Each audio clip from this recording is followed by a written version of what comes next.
Hello, this is Blah 6 with Equestron once more. Again, things. Welcome to 2026.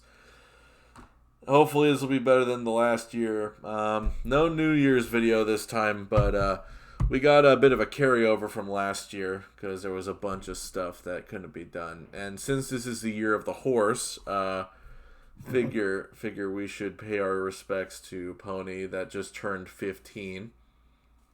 Oh my goodness. 15. 15 years of this. Oh my god. Time just flies by. Yeah. And so we're just gonna do a little award show, very short, not too long at all. Yeah, unlike a certain other award show that took fucking too long and didn't have anything to show for it. All right, so our first category is best moral / lesson. We're definitely needed to brush up on these as they aren't really the star of the episodes much, if They ever. used to, but then they kind of petered out a little bit. Yeah. Mine was applicable to both Rainbow Rocks and the short My Past Is Not Today, that you can earn your redemption. And like I really like that moral. It is such a fitting moral, not just for Sunset Shimmer, but the show as a whole, really. Mm-hmm. And like I'd like to hope that maybe one day it'll be somewhat applicable to the real world too, but who knows? Someday. Mine is mainly just really applied to the series, to just the series rather than just like an overarching one. But my favorite moral was that Applejack was right all along and didn't need to learn anything from Super Saiyan Squeezy 6000. That was like my favorite, yes, Princess Celestia, I didn't have to learn anything. I was right all along. Anything that she could. No, what was even better is how it actually opened. Like, dear Princess Celestia, I'd like to share my thoughts with you. Ahem. I didn't learn anything. And anything that she could have learned from the experience, she's like, no, I do that, I do all that, I could work everything better with friends and all that stuff. Like that was like a very funny take on the letter to Celestia bit. Mm-hmm. Yeah. All right. Next category is best moment an element bearers showcase their element. Mine was Rainbow Dash quitting the reserves due to lightning dust endangering her friends and everyone else. Mm-hmm. Like, I don't think there's any moment more loyal than that one right there. Mm-hmm. Mm-hmm. But yeah, mine once again very Applejack centric, as you probably have told Applejack is my favorite of the main six, but Applejack helping Color be true to herself and be and get away from the rah personality and just be pretty much like be honest with the pony that she wants to be kind of. No, it was getting out of the Coloratura thing and being just rah rah. Becoming herself. Yeah. Yeah. Or like so, but I always like to frame it as her transferring from Lady Gaga into Adele because it felt like those musical personalities were apparent in the episode, and I thought that was really nice. Mm-hmm. Very good. I agree. All right, now we move on to the best fight scene. Mine is a tie between the ponies and the others fighting the Storm King's minions in the movie right before the final confrontation. Mm-hmm. And also the final battle and ending of the end part 2 with the main 6 and Spike against the villainous trio. Mm-hmm. Those are good ones. Yeah, I think both of them sure, somebody could argue that Twilight versus T-Rex in season 4's finale, but that was basically just Dragon Ball Z but with ponies. You need something and it's not bad. It's actually really good. Yeah. It's just not very pony specifically. Mm. Like I probably would. I did consider that one, but like I want to consider like a fight that involved everybody rather than just one of the characters. Mm-hmm. So with me, that's why I picked the fight against all the changeling minions in Canterlot Wedding Part 2, because it had the main six all fighting, and the fight showed everyone's like almost pretty much mostly everyone's like personality in that fight. Like you know, like a Fluttershy trying to pretend to be a changeling, or people like using your party cannon and all that stuff. And I thought that was a really entertaining fight. Mm-hmm. Yeah. I'm not as overly praiseful of Canterlot Wedding as a lot of other people, but I can agree to that point. Very good. All right. Now for the best joke. Very, very subjective. But a joke that immediately stood... Yeah. Go ahead. Immediately stood out to me in Make New Friends But Keep Discord... Wait. Was that the episode? I think it was Make New Friends But Keep Discord, where Discord tries to do stand-up at the Grand Galloping Gala, and then he smashes a watermelon saying, "This is the most basic of jokes!" And then Maud counters with, "You're the most basic of jokes." Like, just perfect timing right there. Mm-hmm. Mine is one that like always gets me no matter how many times I watch the episode. But it's from the last roundup where they're chasing Applejack, and Pinkie Pie jumps onto the wagon and tries to talk her out, tries to be like, you know, you were supposed to be there at breakfast, and it's like, and Applejack gives her that workaround about why she didn't show up, and so when Pinkie Pie is just like kind of accepting it, she just suddenly jumps off the wagon and goes, "Rarity," and just really quickly, and like giving Rarity no time to react. What, Pinkie? So they just both crash into each other, fall off the wagon. But just the really quick delivery of like, this always gets me. Yeah. Mm-hmm. All right. Excuse me. This is what happens when you eat lunch during a recording session.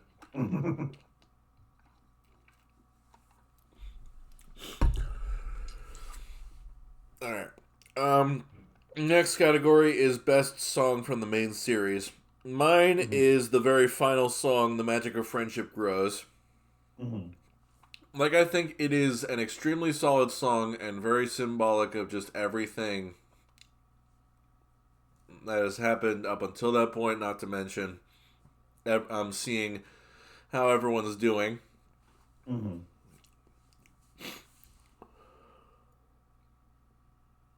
It's just like it makes you tear up.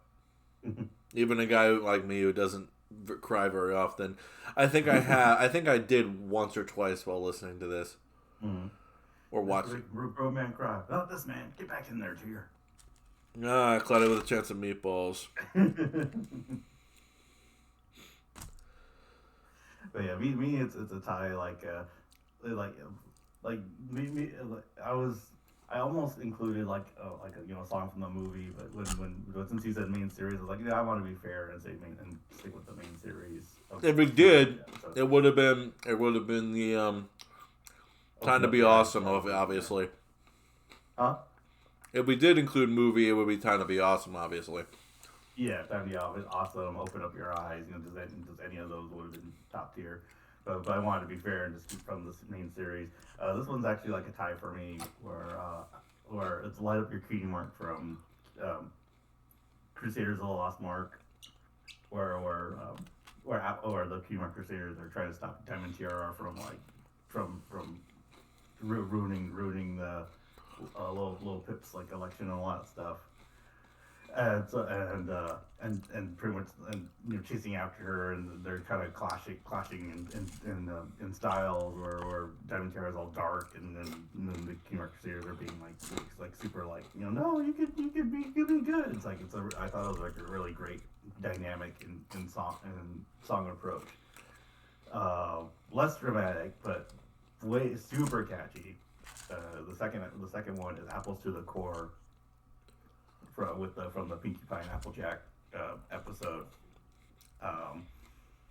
And just this Pinkie Pie interacting with the Apple family on the road trip, like, and just showing how they work together, even though the them being related is only treated as the slightest possibility. It sort of shows how she actually feels like she's part of the family, even if she may not be. And it's just a really catchy song, and sometimes I catch myself humming it every once in a while.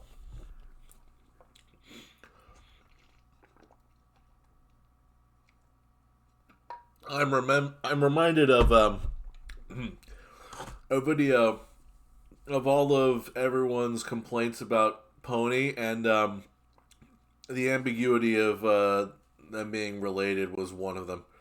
Mm-hmm. I'm like, there's a lot more to worry about than that, I assure you. Yeah. All right, and now we get into some other ones. We got episodes we like but everyone hates. Mine is 246 Grape, because I have heard nothing but negative things deriding this episode, but I personally like it. I actually relate a lot to Rainbow Dash, like because of a big reason why I like the Trail series isn't really necessary. Well, is more related to the characters that you follow throughout the series as opposed to the world alone. Like, if I gave a shit specifically about just like how the Bracer Guild functions and everything like that, then it wouldn't really be, or like their solo performance, then I wouldn't like the series as much as I do. But because I get to know the characters behind the jobs, then that it just it should, I don't know.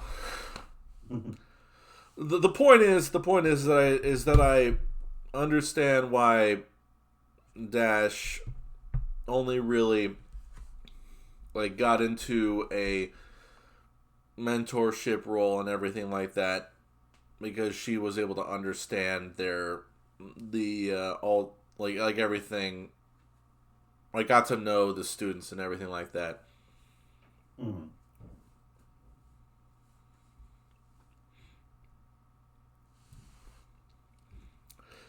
And I also agree with your pick. I vaguely remember the episode, but of what I remember it, I do remember it not being a bad episode.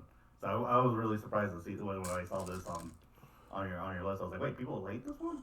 No, don't you mean people don't like it? People don't like this one? Yeah.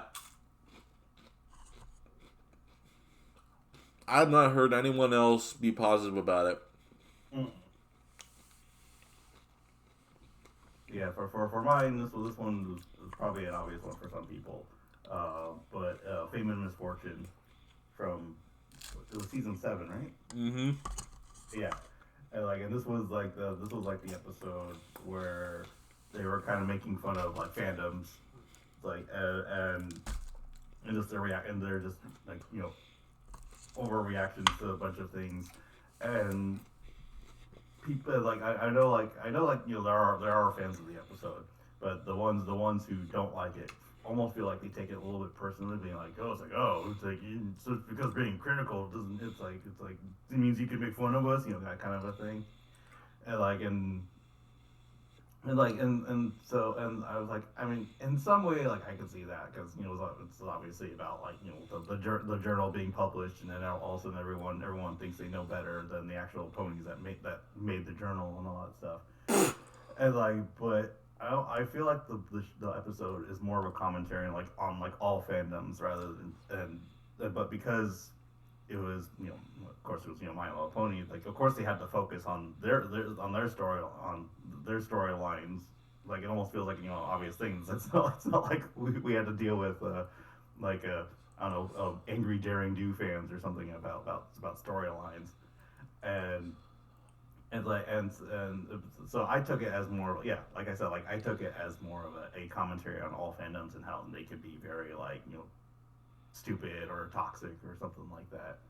And I found that commentary pretty funny. I think they did a really good job in in providing providing that commentary, leading to something that felt humorous and still very much in keeping with the show.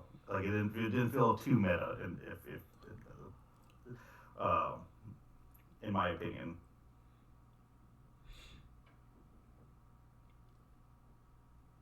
No, yeah, like I really liked it too, and I was just trying to find something because I remember a while back. Ah, here we go. Mr. Ender made an animated atrocities on Fame and Misfortune, number 148. Uh, And I tend not to listen to that guy. he fucking made another animated atrocities on Your Name. You know, one of the best anime films ever made. And I'm like, Really? Ugh. yeah, See, that, that's how you know someone's not worth listening to, is when they complain about your name. yeah, like, yeah. Well, uh, uh, I mean, I can't really argue with that. At the same time, I'm, I tend to give people more slack than I probably should. With me, like I give people slack to a point, but when it starts becoming like, okay, this is you're just hating for the sake of hating, then I start to kind of drift away.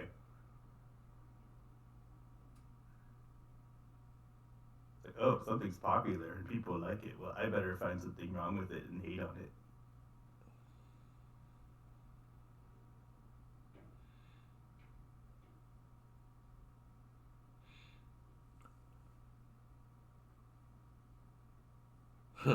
Here's a good comment. You are a very Mm. brave man, Mr. Enter. This movie is not my type of thing at all and probably overrated, but the people that think it's a masterpiece will not be happy. Yeah, that just pretty much sums it up. Mm-hmm. Yeah. I like to see you make a Oscar-winning animated movie, or like pretty close to it. I love how this guy couldn't even get his own like book series pilot thing off the ground, and he's out here being like, "Oh, Your Name sucks." Also, I believe in that video he's also complaining about Danganronpa V3's ending, and I'm like, dude, you can't even make a video game either. Mm. Well, it reminds me, like I know you probably never watched this guy or maybe even heard of him, but his name is the Critical Drinker. I think he's like an Australian movie reviewer or something like that. I've heard things. Yeah, okay. As like, and he likes to complain all the time about movies and movies and stuff, and how they're woke and blah blah blah blah blah. And so, but he ended up crowdfunding like a TV like a TV pilot based off of one of his on his book series, which apparently is good, but I don't know. It's like, but he co-wrote it, and then he had someone else direct it, and it came out to the world, and it sucks. It's like, and instead of coming out being like, oh yeah, making a movie is hard, and sometimes things happen, blah blah blah blah blah. Instead of taking that to heart, he just blames everything on the cast and crew for it not being very good. I'm like, okay, You can say a lot about Mr. Enter, but I don't think he's as bad as that. yeah. Uh, but yeah, so And I it's a have case seen. study of like it's a very much a case study of like I will say those who though, can't do criticize.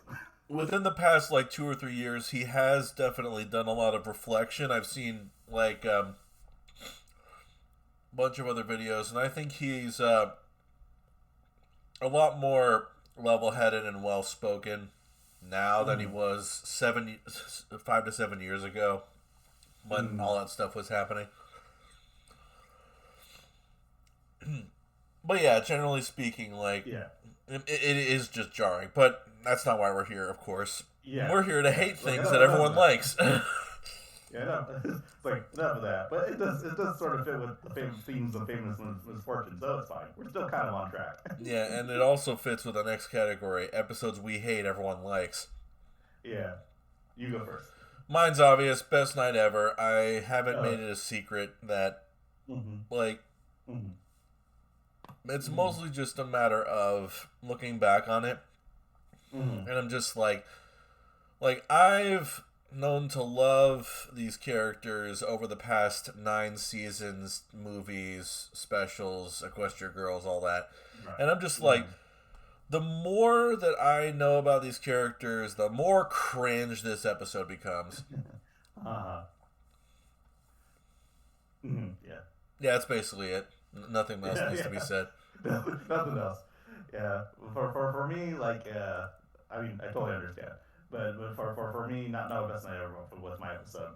This one's like, it's not like really like a hate, but it's more like it has a great idea, but I didn't like how it was executed. Keep Calm and Flutter On, the pretty much the Discord Reformation episode with him and Fluttershy. I think the idea is great, like having Discord being paired with Fluttershy, and then through his experience of living with her, he learns to kind of like become a better person, and I really like that. It's like, but my problem is that it felt too rushed. I was literally just thinking the same thing. It was like, if I could say anything about the concept, I was like, it sounds good. It just, I think it's too short for one episode. And so I feel like it would have worked a lot better as like a two-parter episode. Where which makes us think that was season 3, the season where it feels like it was literally just squished together. Yeah. Like I would have had like the first part just be like just them like living together and just hijinks happening, and then maybe like have a cliffhanger of Discord being like, screw this, I want to be like, I still want to be like myself, and then have part 2 be the fallout, and then leading up to Discord being like, okay, you know what, this is like I do want to be good, I want, because Fluttershy has won me over, all that stuff. It's like so yeah, like on paper it is a great idea. But to be fair though, they do kind of make it so that like he had like at least 2 other instances of basically just like him not being like when he teamed up with T-Rex at the season 4 finale. Like at the very least that was like considering how rushed that was, it's at the very least they're I wouldn't say following up with it, but like they're sticking to their guns, I guess you could say. No. Like taking it into account how rushed it was, and that it. I would argue that it took until season 9 for entire like self-reflection. And so like overall, like it's a great idea on paper. I just wish they spent more time with it, which is like kind of a common complaint about season 3 in general. Yeah, there's no real argument to be made against. Yeah, I agree. All right, let's try to speed through this a little bit. All right. Best song from Equestria Girls. Mine is "Invisible" from the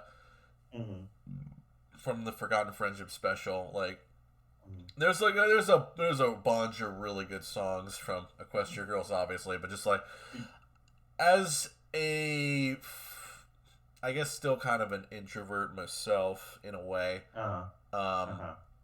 I kind of related to Wallflower Blush in a lot of different ways. Like I was very introverted during my high school days, and so she kind of resonated with me, and so this just, and not to mention it's a fantastic song regardless. It is. No, yeah, it is a great song. I wish it was like a little bit longer, but I do think the song is really good. Same. Mine is one from Rainbow Rocks. It's Under Our Spell with the Dazzlings. I always really enjoy the Dazzlings, and this was like a song that it was like one of those songs that kind of like had me from the word go, pretty much. And it was super catchy, and I just loved how villainous it was, but it was like I remember when I first watched the movie, and that was like the one song that was like stuck in my head for like the longest time, and it kind of still is. But so yeah, that's my favorite of the Equestria Girls songs. Yeah, we'll get to it later, but Yeah, I have thoughts on Rainbow Rocks. Alright, holiday special / episode. Mine is a heartwarming tale. Mhm. Like, just, like, I can't, like, even if Best Gift Ever and other things exist, I just don't see them as good as Heartwarming Tale. No, perfectly fair. Like I remember we watched it rewatched it a couple of weeks ago, and it occurred to me just how good that episode was. Yeah, exactly. Mm-hmm. Like, like just them doing their own Christmas Carol adaptation Mm-hmm. in their own equestrian way. And just like it was phenomenal. Mm-hmm. And of course, Starlight being the Scrooge stand-in was really good. Like, but we stand Starlight Glimmer around here. Yes, we do. Yeah. So yeah, I really like a heartwarming tale, but it's a very close second to me to Best Gift Ever, just because I did like its main six focus, and just showing how they're all kind of working together, how they're all kind of having their own separate storylines going on, which is kind of like a theme for me. Is like I do really like episodes that have like various storylines going on at the same time, as we'll get to when we get to our personal favorite episodes. But like yeah, it was I really like things like Applejack and Fluttershy becoming the Flim brothers, like Rarity trying to get her present for Applejack, and running into Derpy, and then finding that family that liked her gift, and then Twilight trying to make pudding. Uh, Pudding. and then it all ties everything together by the end of I'm your heartwarming helper, and then just dies in pudding. Yeah. Like so, I really like that. It's like it always brings like a smile to my face whenever I watch the episode. So that's why I feel that one's like the best of the holiday specials. But I will agree that Heartwarming Tale is very good. It is like a very very very close second, especially after that rewatch we did. Yeah, I just found out Castle Crashers Remastered just went on sale. Oh heck yeah! Yeah, Switch version. So we'll look at that later, I guess. Mm-hmm. And for Best Crusaders episode, we just were like, there's no episode better than Crusaders of the Lost Mark, so we tied that. Yeah, yeah. It was just like one of like our first and only tie of this whole thing is Crusaders of the Lost Mark. Because honestly, how can we disagree with each other on that? No, we could not.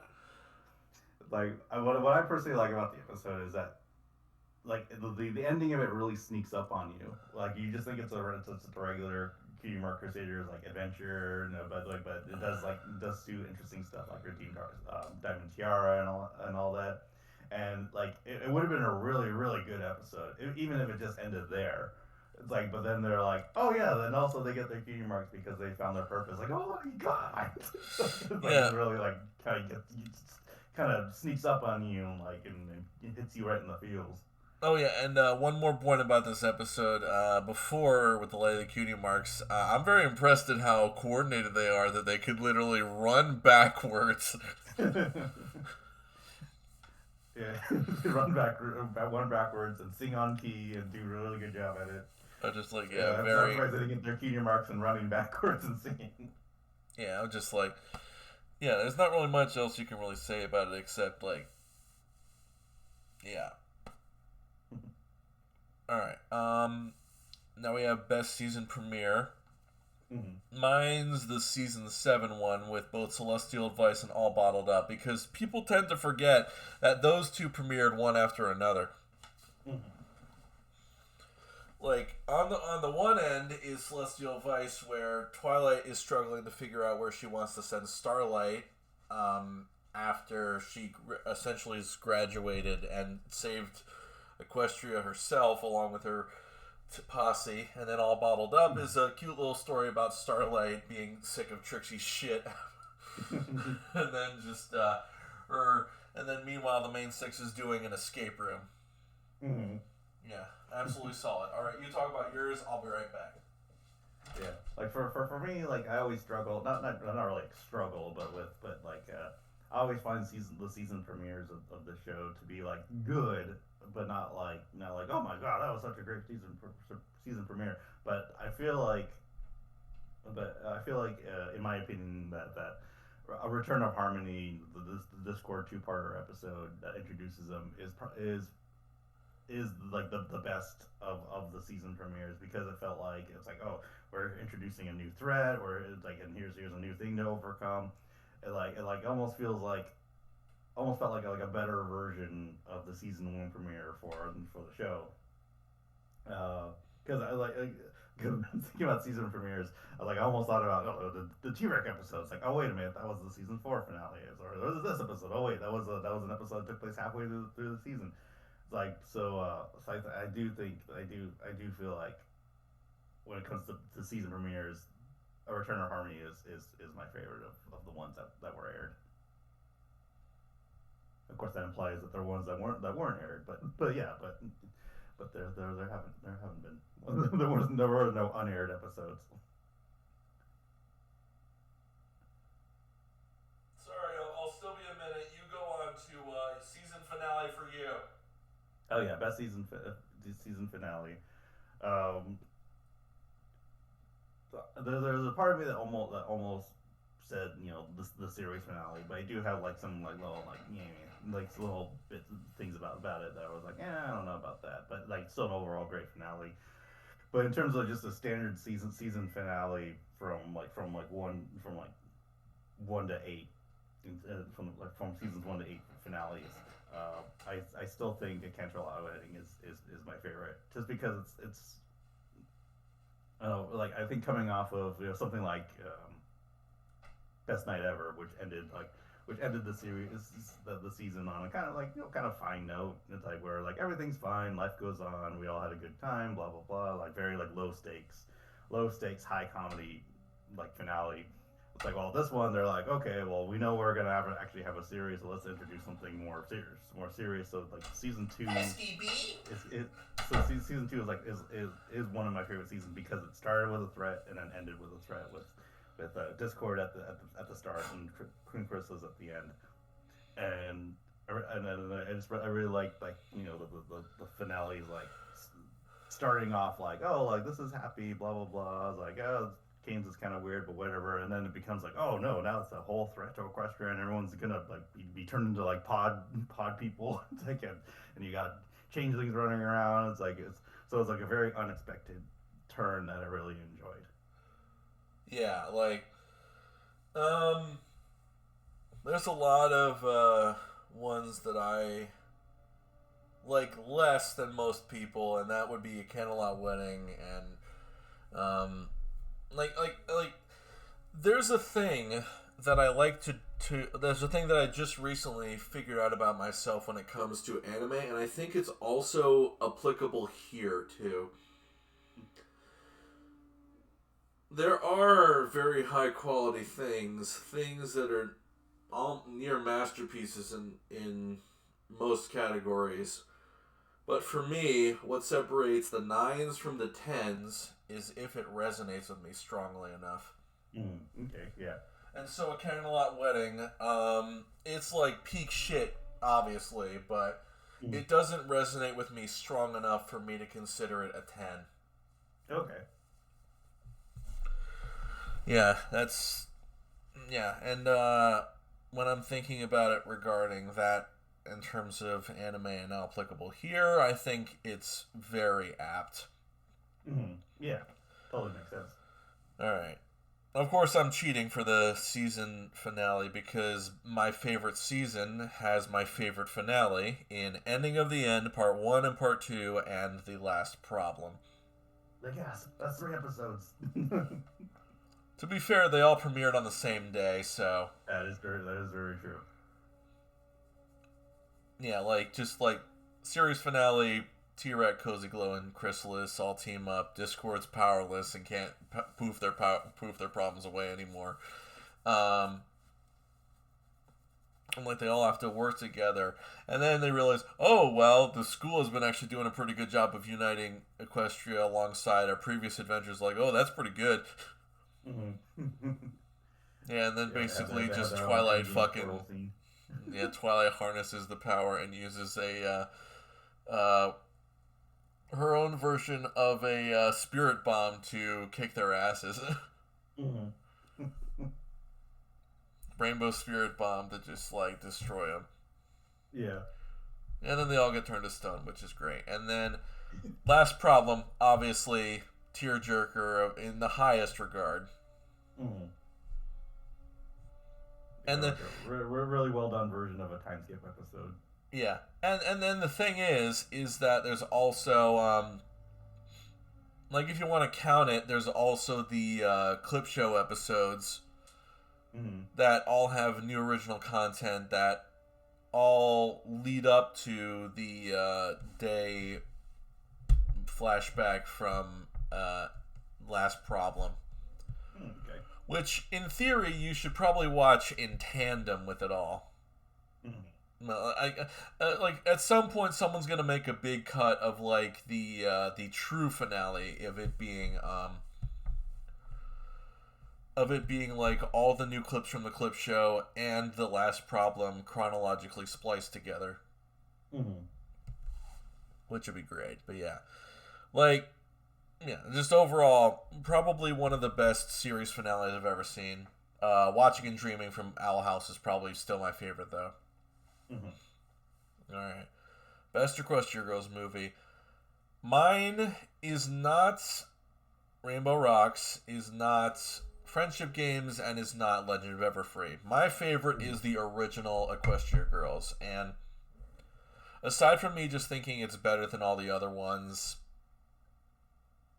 to be real for a second, like, he and I, Equestron and I, we bonded over this movie probably more than any other piece of media, and like he is my best friend, and I just want to say thank you for being my best friend. Yeah.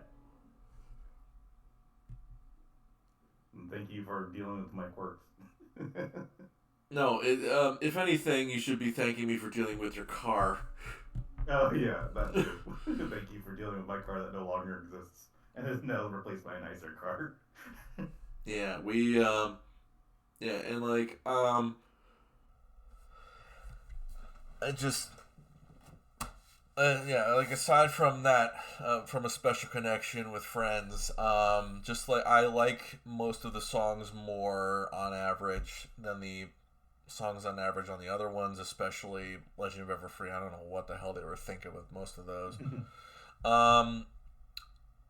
Like just I like how it's essentially High School Musical, like a shitty Disney DCOM movie, actually good. A DCOM movie that's actually good? Oh my goodness. Yeah, it just Miracle. like just you can say a lot of things about it, but I just like it so very much. Yeah, no, I do really like it, but at the end of the day, since I feel like Rainbow Rocks is my personal favorite of the ones of the ones that came out. Like for me, like, you know, I like the Equestria Girls. It's a very fun, very light movie.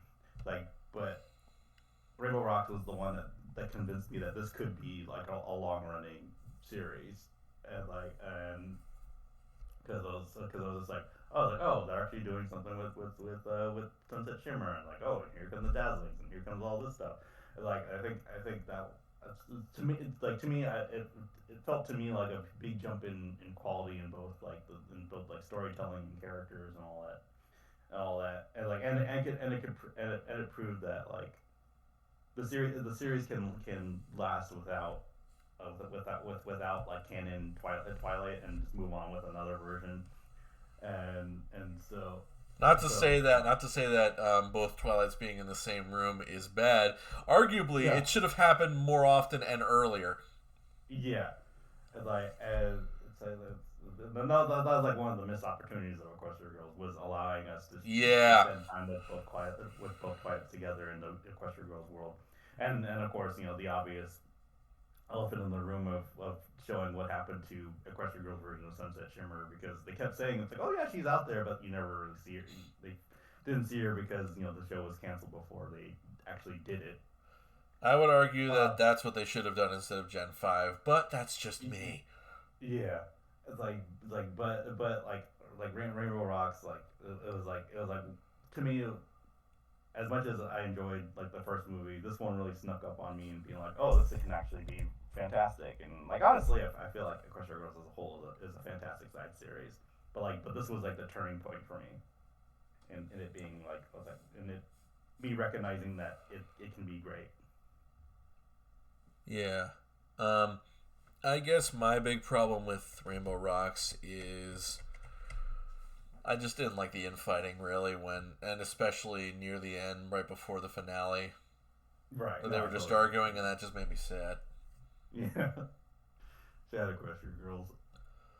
Yeah. Yeah, and we're going to be sticking with it for a little bit. We go on to the favorite special.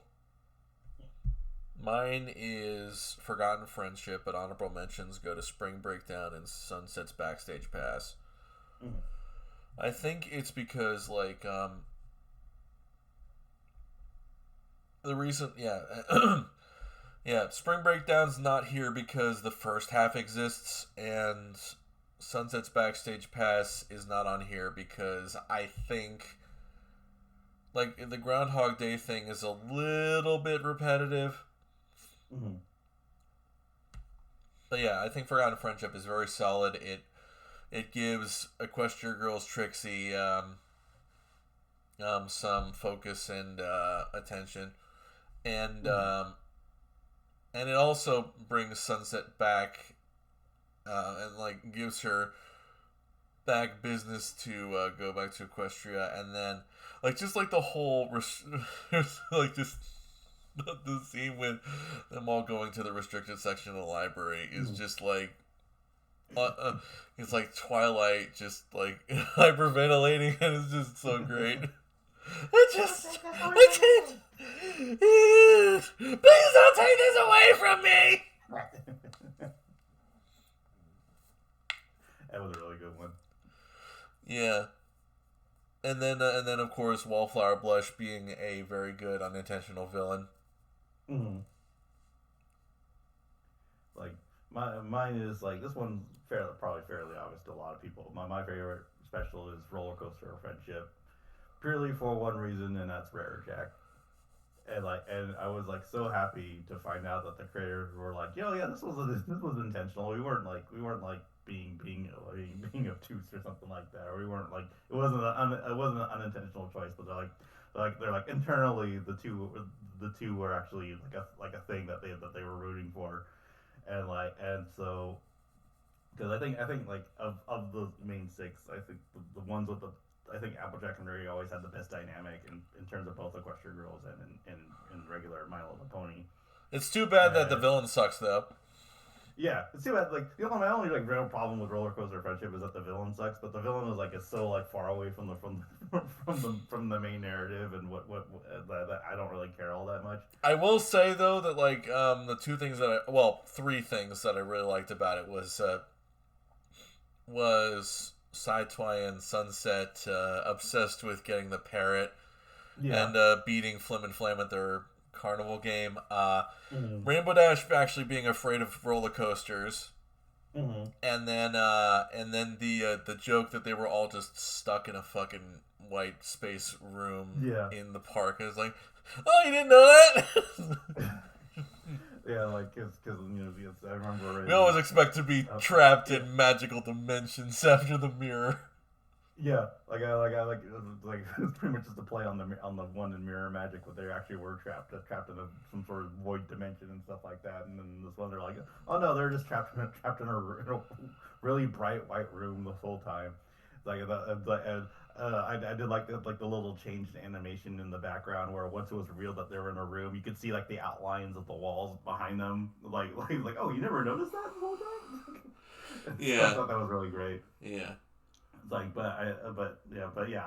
primarily find it my favorite just because of the Rare Jack dynamic and that it still went strong even after the special was over,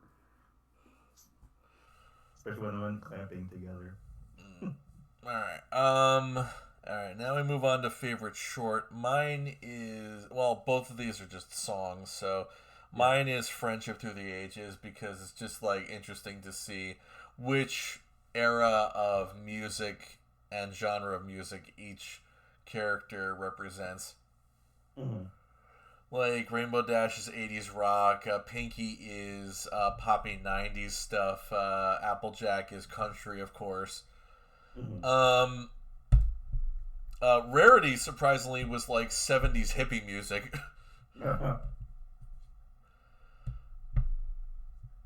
And then I think Fluttershy was like stage musicals, I don't know. Mm-hmm. It was something. And then Twilight was like classical. Yeah. And then they made a fucking Queen reference. Yeah. Yeah. It took me a second to get to understand it was a Queen reference, but once it clicked, I was like, "Oh, that's awesome." Yeah. All right.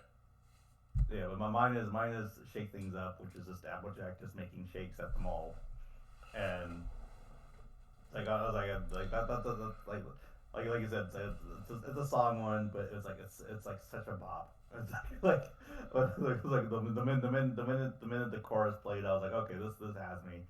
And like, and also I like it's hard to really go wrong for me with an Applejack centric short, and it's pretty much just a fun song about her just trying to make the best of being in a stupid job. Like, as a retail worker myself, currently, I can sympathize. Yeah, and so I really liked it. Like, and so like it's sort of it's one of the shorts that kind of sticks with me even after long after it's been shown. Yeah. All right. Here's an interesting one that I surmised. Best choose your own adventure short and choice. Mine was Stressed and Show Rainbow Dash. Runner up was Lost and Found Fluttershy, mostly because of the joke I made in your video. Thank you. Well, that was fun. Who's the Chinese? I still think that's the best contribution I've ever made to your videos. Yeah. Even though we actually made a video together, like no, that's the best thing I've ever done. Yeah, because honestly, like it was a really great ending. I think the video is only like 50 seconds long. And I think the titles and everything were longer than the actual choice was. Yeah, and then we got Stressed and Show, which is Applejack focused because like she's making the set and injures herself, and now she has to rely on someone else to assist her in making the set. And Dash basically just like goes to her house, looks at her inspiration board, and then just does all that, and then casually just admits like, "Oh yeah, I read her diary too." I didn't read it. Okay, I read it. and you commented in the video, what did it say? It's like, come on, spill the tea, Rainbow Dash. She's loyalty, not spill secrets. Yeah. She's so loyal to her friends that she won't reveal what she read in the diary to anybody, not even the audience. Yeah, that was a good one. My favorite about Choose Your Own Adventure short is the Rarity Investigates, because Detective Rarity is always awesome. But my favorite choice was the Trixie choice, because they're pretty much just talking to each other through their own minds, pretty much. They're like narrating their own stories. And I just found that really funny. And Trixie's always great, so you can't go wrong with that. But my runner-up was the Applejack choice, where they found out that like Maud had the shoe the whole time, and Rarity did like her fainting, and Applejack had to catch her, and Applejack looked like so annoyed in catching her, because she's doing this again, kind of a thing. So I think that short and those two choices were like just kind of like top tier like Equestron Girls comedy for me.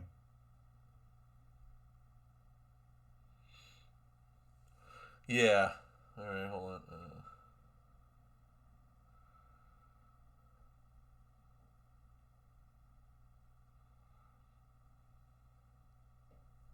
All right, and now we get into the real nitty gritty of it all. Best CMC.